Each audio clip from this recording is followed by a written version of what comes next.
regardez X-Files. Enfin, en tout cas, au moins, essayez juste pour voir si ça vous plaît ou pas. Au début, je me disais, bon d'accord, c'est une série des années 90 sur des agents du FBI qui enquêtent sur des affaires paranormales, surnaturelles, avec une ambiance bien téléviseur cathodique, avec de la fumée qui s'échappe d'une bouche d'égout dans une ruelle sombre, avec cette esthétique particulière, avec ses lampes torches dans l'obscurité, etc.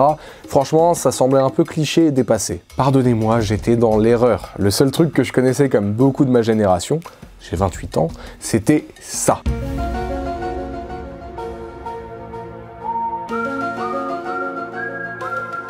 Résultat, je m'attendais à une série d'horreur et vraiment, le générique me terrifiait.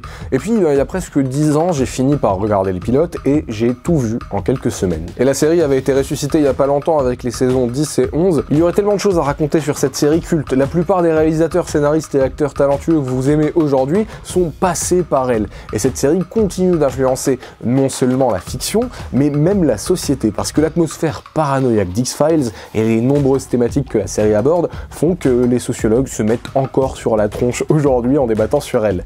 La série a toujours su saisir comment la société se polarise sur certains sujets et utiliser ça pour ses histoires, c'est d'ailleurs une de ses grandes forces. Il y a beaucoup de thématiques assez critiques envers les États-Unis qui reviennent, comme par exemple la guerre ou encore l'autoritarisme et la xénophobie. Mais ce qui a vraiment séduit le grand public, c'est l'aura mystérieuse de X-Files, avec deux agents du FBI, Mulder le penchant un peu croyant et Scully le penchant un peu sceptique, même si ces deux visions vont à chaque fois s'inverser pour renouveler les personnages, et le duo se voit plongé dans une conspiration mondiale sur toile de fond d'ufologie à élucider tout en enquêtant sur des affaires aux frontières du réel. Conspiration paranormale, paranoïa, des ingrédients qui, je trouve, font souvent des fictions très prenantes. En même temps, la série en joue clairement dès son slogan « Trust no one », ne faites confiance à personne, dans la lignée de ces grands films à l'atmosphère paranoïaque, Les 3 jours du Condor, Marathon Man, JFK, enfin tous ces films qui ont continué d'influencer les décennies au point de voir naître X-Files. Sauf qu'elle mélange aussi habilement les genres en s'auto-parodiant souvent. Bon, vous l'avez compris, je souhaitais vous parler en préambule de X-Files parce que sa grosse force, à côté de son intrigue fil rouge concentrée sur l'ufologie, ce sont ses épisodes indépendants, bouclés comme on les appelle, avec une histoire par épisode intitulée Monster of the Week, le monstre de la semaine, qui adapte très souvent des légendes urbaines ou encore le folklore du monde. Il y a énormément de sujets et plus de 200 épisodes dans la série, mais un en particulier a retenu mon attention. J'aurais pu vous parler de ces histoires de vaudou, de métamorphose, de sorcellerie ou de secte, mais non, vous allez voir. Parce que le folklore d'X-Files, on l'explorera dans une future vidéo hommage. D'abord, place à une affaire prenante, incroyable, mais vraie. Et avant ça, pas de placement de produit, rassurez-vous, je voulais juste vous dire bonjour, je suis Sylar et je vous raconte des histoires extraordinaires, parfois liées à la pop culture, souvent liées à nos croyances, et aujourd'hui, on fait les deux. Avec ce qui est un de mes épisodes préférés de la série, véritablement effrayant à mon sens, l'épisode 19 de la saison 5, intitulé Folie à deux. Something is driving Agent Mulder. Get out of the way! Look at it! Stop struggling! To the edge of insanity. Dans cet épisode, Gary Lambert, un employé d'une entreprise de télémarketing, se persuade que son patron, Greg Pincus, est un monstre ayant l'apparence d'une espèce de menthe religieuse. Il le prend en otage d'abord lui, puis ensuite tout son service. Mulder et Scully se rendent alors sur place pour essayer de désamorcer la situation, mais Mulder se met à croire Gary parce qu'il voit à son tour la créature. La folie à deux, c'est un trouble psychotique partagé. Comme le résume bien le pitch de l'épisode, une personne développe une croyance délirante ou bien des hallucinations, puis propage cette illusion à une autre personne. Ça paraît difficile à imaginer, mais c'est une condition qui existe bel et bien. Il y a beaucoup de choses qui font que cet épisode est l'un de ceux que je préfère. Déjà, comme souvent avec cette série, une thématique assez marginale est utilisée loin d'une représentation cliché. C'est-à-dire qu'ici, le personnage principal partage la même condition que la personne sujette au phénomène, et pendant tout l'épisode, le spectateur lui-même est contaminé.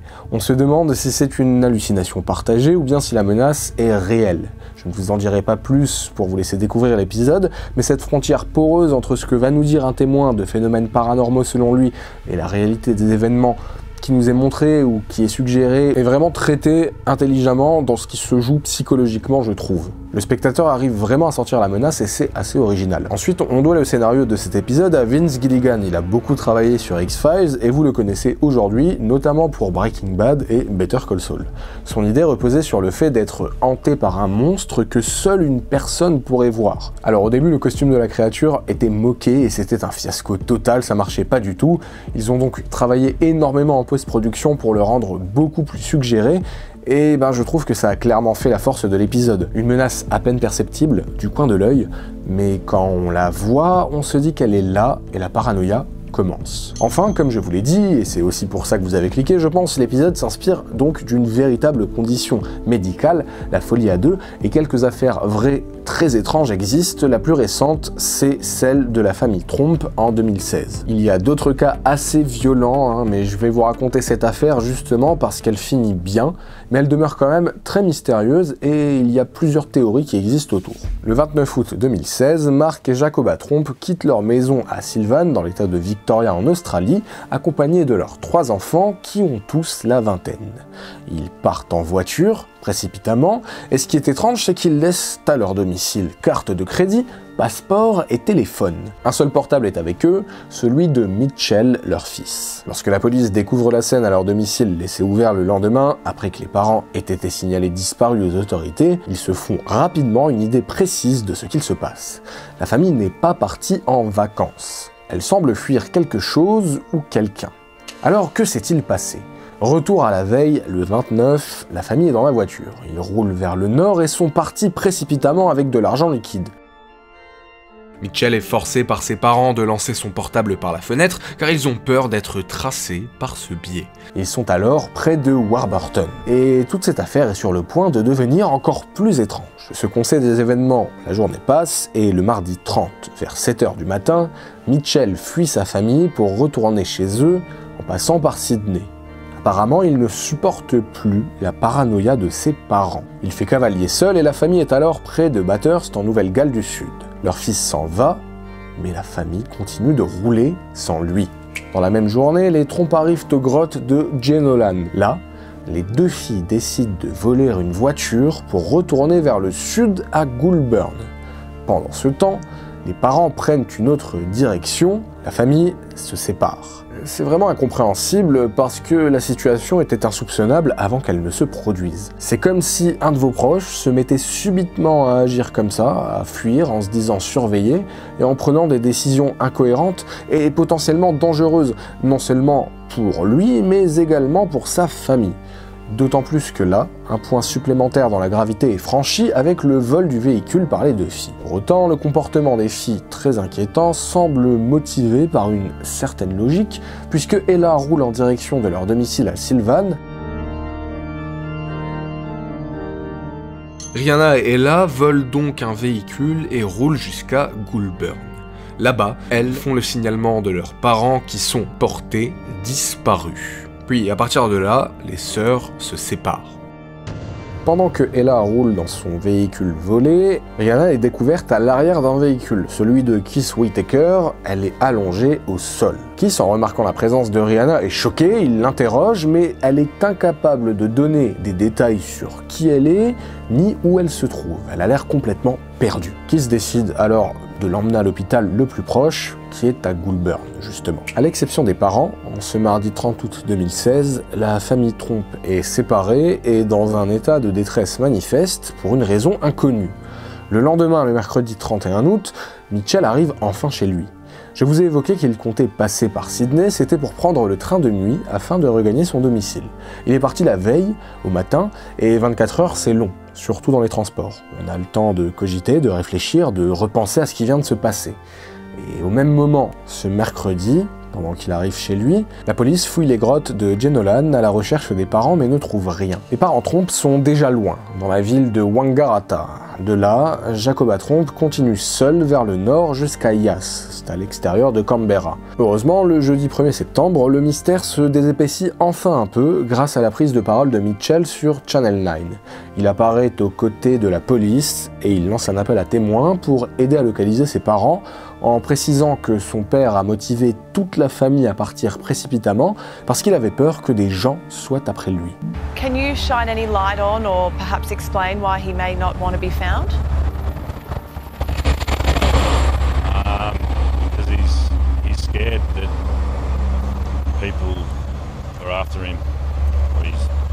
He's not in a good state of mind. Selon Mitchell, ses parents étaient dans une paranoïa extrême. Dans l'après-midi, Jacoba Tromp erre donc dans la ville de Yass. Elle est agitée, se fait remarquer et un passant appelle les secours qui décident de l'hospitaliser. Petit à petit, la famille est retrouvée et le samedi 3 septembre, dans la soirée, c'est finalement Mark Tromp qui est retrouvé vers Wangaratta, arrêté par la police, puis ensuite remis à un proche. Dans sa déclaration publique la semaine suivante, il a demandé à être excusé pour les soucis engendrés par cet incident. Honnêtement, ça aurait pu très mal finir pour l'un ou l'autre membre de la famille, surtout quand ils se sont tous retrouvés séparés, vu leur état. Les témoins ont eu le bon réflexe à chaque fois et les membres de la famille ont eu une prise en charge appropriée, aussi bien par les autorités que par le personnel soignant.